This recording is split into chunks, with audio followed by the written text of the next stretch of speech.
I kind of look like a mess. I'll clean myself up soon, okay? So, before I tell you about my quiet time, I just have to say, I woke up. This is going to sound so funny.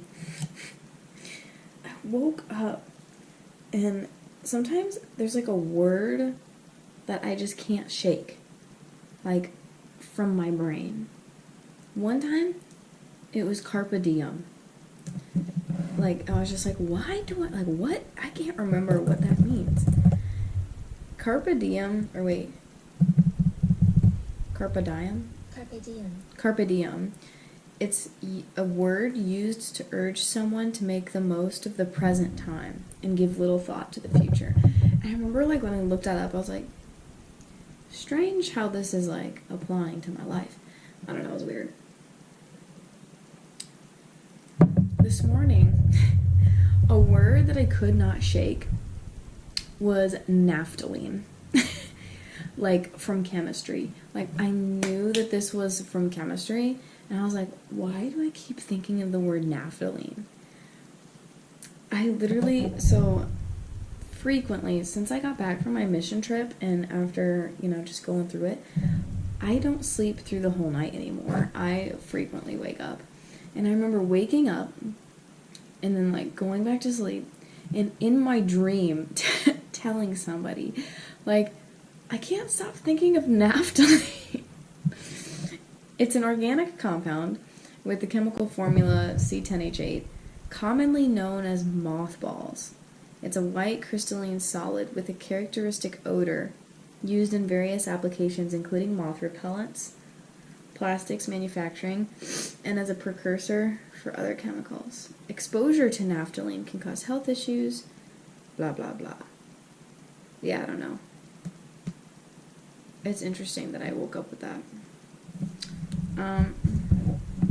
This is protein coffee. It was in a can. I don't know if I would buy it again. I don't think I would buy it again. It is...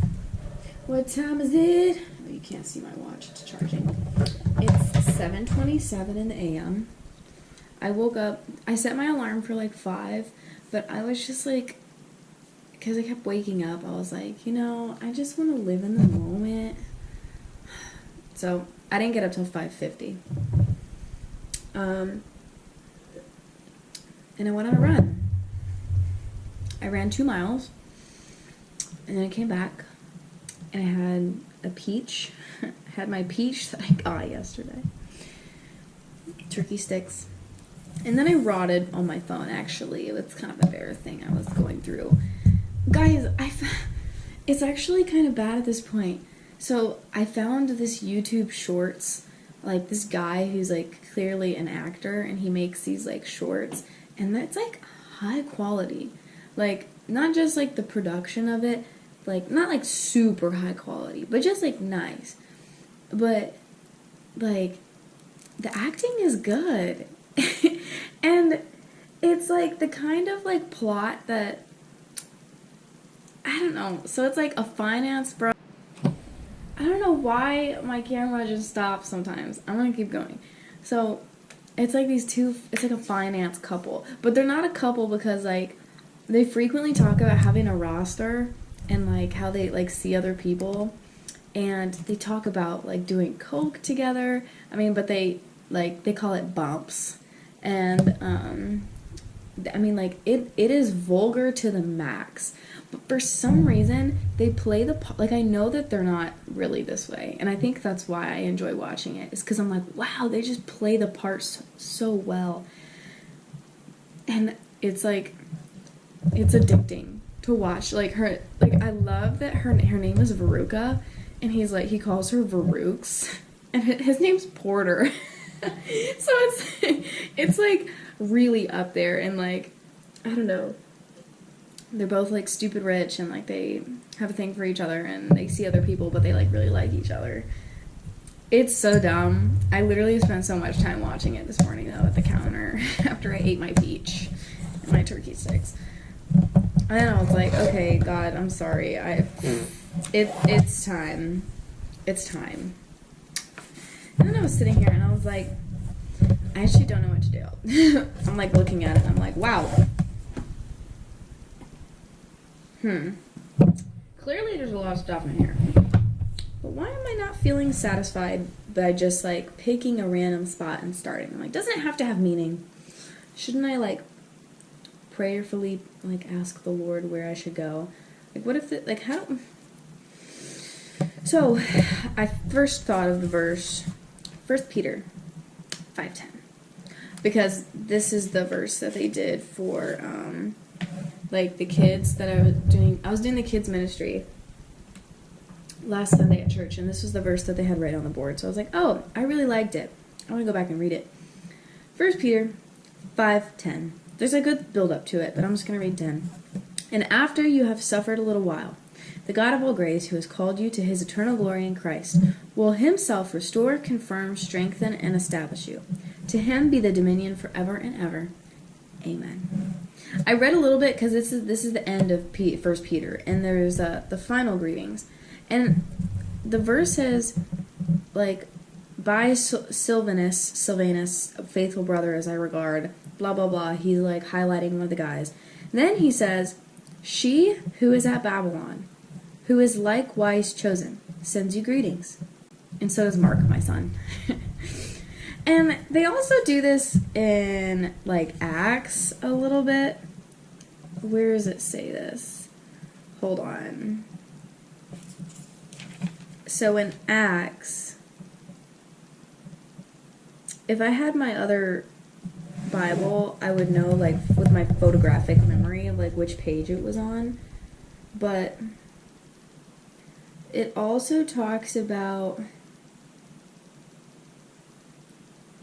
a girl. And I thought it was at the end because, like, it was kind of like a final greetings thing.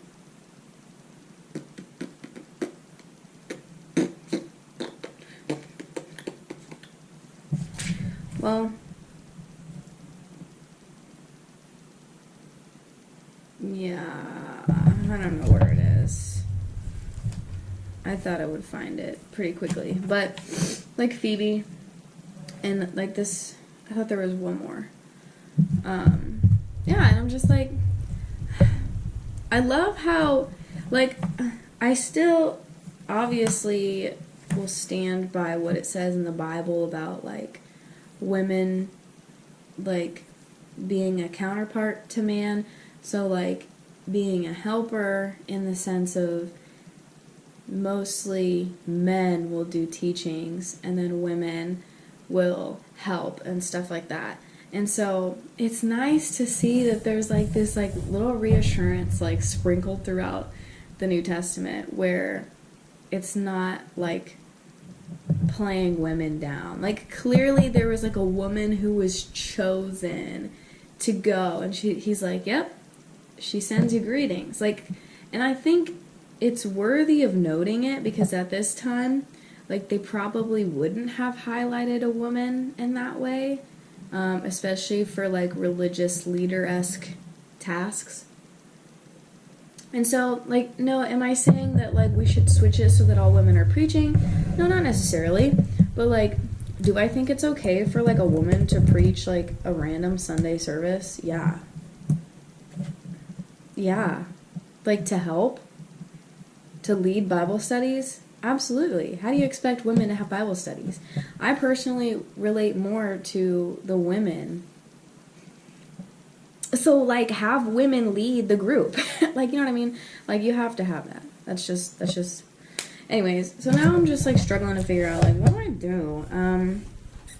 Like, I want it to be meaningful. So then, because I'm an unfaithful person, because I have turned away from God, making me unfaithful, as most people are, most of us are. I thought of the woman caught in adultery. And there's a little note here that says, the earliest manuscripts do not include 753 to 811. 811 is the whole story of the woman caught in adultery.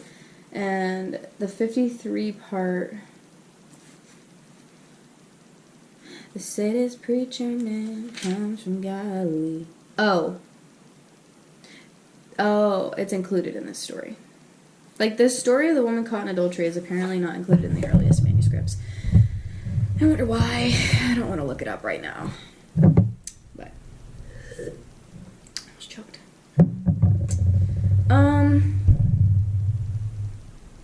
Let's see. Teacher, this woman has been caught in the act of adultery. In the law of Moses, it commanded us to stone such women. So, what do you say? They said this to test him, that they might have some charge to bring against him. Jesus bent down and wrote with his finger on the ground. I wonder what he wrote. And as they continued to ask him, he stood up and said to them, "Let him who is without sin among you be the first to throw a stone at her." You know what's hard when reading the Bible is, like, because it's written in such, like, a formal language, like, most people don't speak like this every day. Most people don't say, "Let him who is without sin among you." See, the way that I just read it out loud, like, proves that, like, it's kind of outlandish, because, like, I don't read it in, like, a normal voice. Let him who is without sin among you. Like, that was probably less formal. I don't know. Does that make sense? Like, if I read it normally, it would be like, the one who is without sin can cast the first stone. Because in my brain, it reads like, "Let him who is without sin among you be the first to throw a stone." Let's throw a British accent in there. Because, and then the story feels far-fetched. Why do I do that? I don't know. And once more he bent down and wrote on the ground. But when they heard it, they went away one by one, beginning with the older ones, and Jesus was left alone with the woman standing before him. Jesus stood up and said to her, "Woman, where are they? Has no one condemned you?"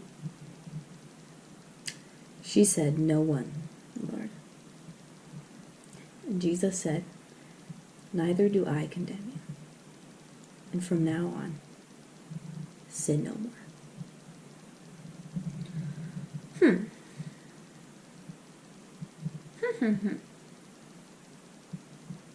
He's so nice.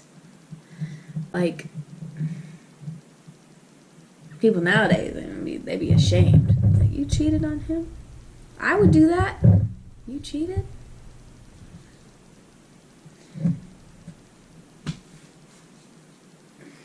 That's weird. It's not good. Of course it's not good, but neither am I. Jeez. Man, I've done that before. I obviously haven't wanted to stone somebody. But I have certainly, like, specifically with cheating, like, totally cast stones metaphorically, figuratively, like, whatever, figuratively. Like, casting shame. Like,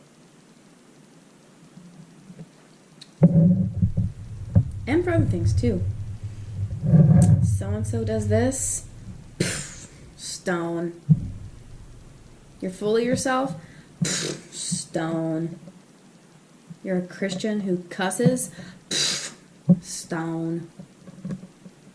You're a Christian who has sex, pff, pff, pff, stone. You know what I should have done? I should have written in the ground and told people, and myself, I should have told people, he who has no sin can throw the first stone. And then I'd have to walk away. Oh, wow, my hair is cray-cray. Guys, I went on a run, okay? Stone, stone, stone. So the moral of this story is that we often want to throw stones. That's what I'm hearing. We love throwing stones because we think that it's righteous. Now, in the law of Moses, it commanded us to throw stones at these women. No, babe. I want to know what law they were talking about. Where? This is what we do.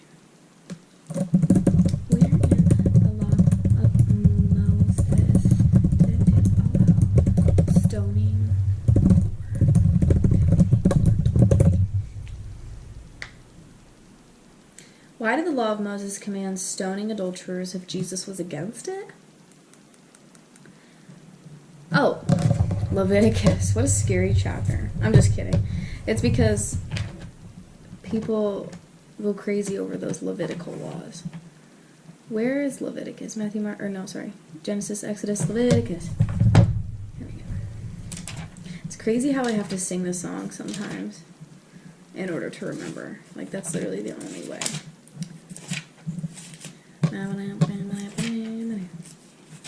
20. 10. If a man commits adultery with the wife of his neighbor, both the adulterer and the adulteress shall surely be put to death.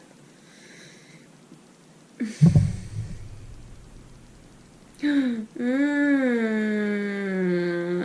know what? Side note. If a man lies with his father's wife, he has uncovered his father's nakedness. I was just listening to the Father Mike Schmidt's Bible in a Year podcast, and we were going through the story of Noah, like Noah's Ark, and then afterwards it said that his son uncovered his father's nakedness, which seems to be a metaphorical way of saying that his son slept with his dad's wife. His son slept with his wife, his mom. And Father Mike Schmidt said that it was likely a jab at his manhood, or something like that, or to dominate his father. It wasn't just like walking in on his dad, like, "Oh, Dad, you're changing. Crap. Sorry, dude." No, it's like he tried to like dominate his father. Interesting. Side note. If a man commits adultery with the wife of his neighbor, both the adulterer and the adulteress shall surely be put to death. Who wrote the Levitical laws? Oh, probably Moses. Hold on. Who wrote Leviticus? Yeah, Moses. I should have known that, but it's fine.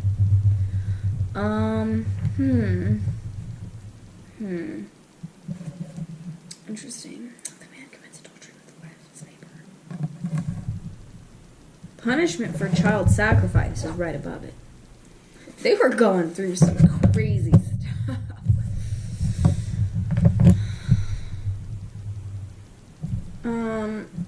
Okay, let's just go back to John. Matthew, Mark, Luke, and John. Acts to Luke, the Romans, first and second. Okay.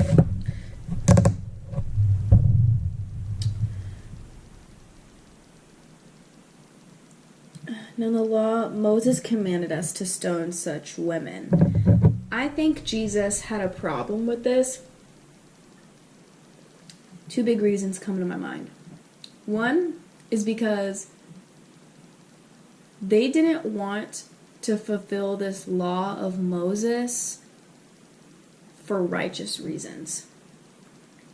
I think they had something wrong in their heart that wanted an excuse to fulfill it. It was essentially like a green light to like murder somebody. And to also prove that they were better, that they knew better, that sort of thing. Maybe. I don't know. I'm really just a girl. And then second, Jesus is obviously there to prove that he is the law and to redeem people. And so his way does not, like Jesus' way means, like if we follow it, we don't have to die because of our mistakes. So the law of Moses shows that we deserve to die. Because the bar is set very high. I didn't like that part rhymed. We deserve to die because what we do / have done deserves death. It's very bad. The law says that we deserve death. And Jesus is like, I'm above the law. I am the law. And I say that I redeem you. I will take your punishment. One time I saw this post and it said, we should just have one guy take on the trillions of dollars of college debt just to have one man in the hole to save everybody. And I was like, you just summed up the gospel perfectly. The law shows us what we deserve. And Jesus shows us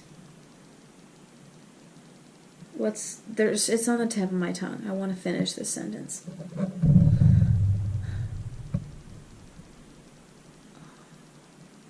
Because it's like,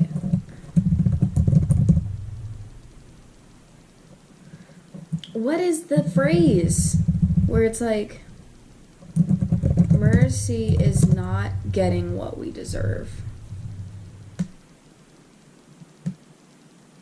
And justice is getting what you deserve. Mercy is not getting what you deserve. The law shows us what we deserve. Jesus shows us that by choosing him, we will not get what we deserve. So the law highlights how much mercy there is in following Jesus. I love when I have like a solid thought. I love when it connects. It doesn't happen all the time. This is a long video. I didn't anticipate it being this long. La la la.